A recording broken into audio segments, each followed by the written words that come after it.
The first one here is discussion and presentation. Remember, we have 3 questions from previous session.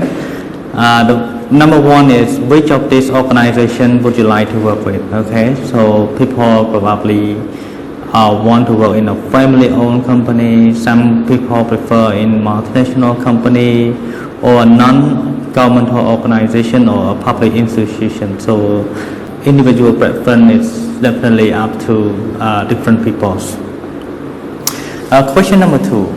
What would the challenge be when company transform from a family leadership to professional standard? So you can expect there's a change in terms of the policy. Okay, so for example, before company doesn't have a proper policy, and then they need to manage everything using the policy. Okay, so policy can be from many different departments. For example, the HR policy to manage people, the accounting and finance policy, the admin policy, the IT policy.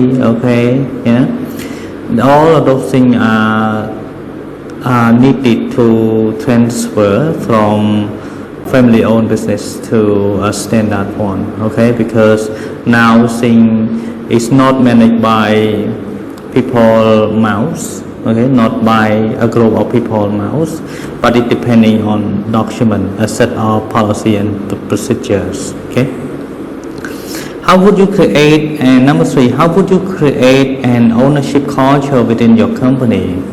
So ownership culture ដូចយើងដឹងខ្មែរណាបាទគឺក្បួនធម៌កម្មសិទ្ធិ So ownership culture is the mindset that employee also own the company. Okay, so company interest also part of the employee interest, because only that when the company grow that the employee grow as well. Only when that the company earn more money and that the employee can get the incentive and bonus as well. Okay, so what kind of ownership culture, what kind of ownership culture inside a company? Ownership can mean that employee respect his role and responsibility, and that he finish the task on time with the expected quality. Okay, he show respect to other people. Okay, know how to work as a team with a good communication. Okay, ownership culture can also go in further detail than that. For example, if he use the company facility and material, make sure that he use it in a saving manner. Okay, in a saving manner. For example, if he go to restrooms, okay, to toilet, then the toilet tissue, make sure that he use it in a proper and saving manner. Okay, not just using it carelessly.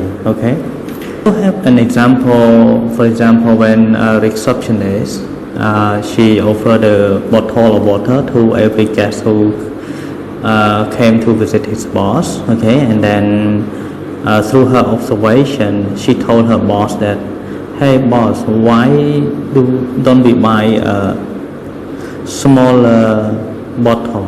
Yeah, why don't we buy a drinking water of smaller bottle?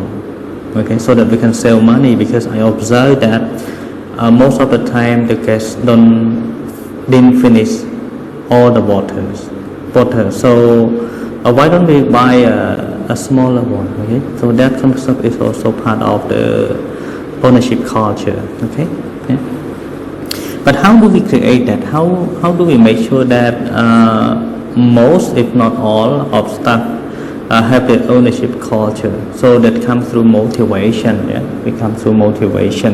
Okay, and then motivation can come from 2 different components. The first one is called financial. Yeah, the financial, the money. Yeah, we know that through the salary, through the benefit, incentive, bonus that the person have, that is called financial. And then the other component is called the non-financial. Non-financial is from your heart. Okay, as a manager, including recognition.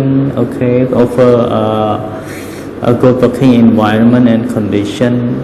Yeah, respect from the boss, respect their idea, decision, okay, offer flexible working hour, for example. So all of that are called from your heart, the non-financial. Yes, okay. Thank you.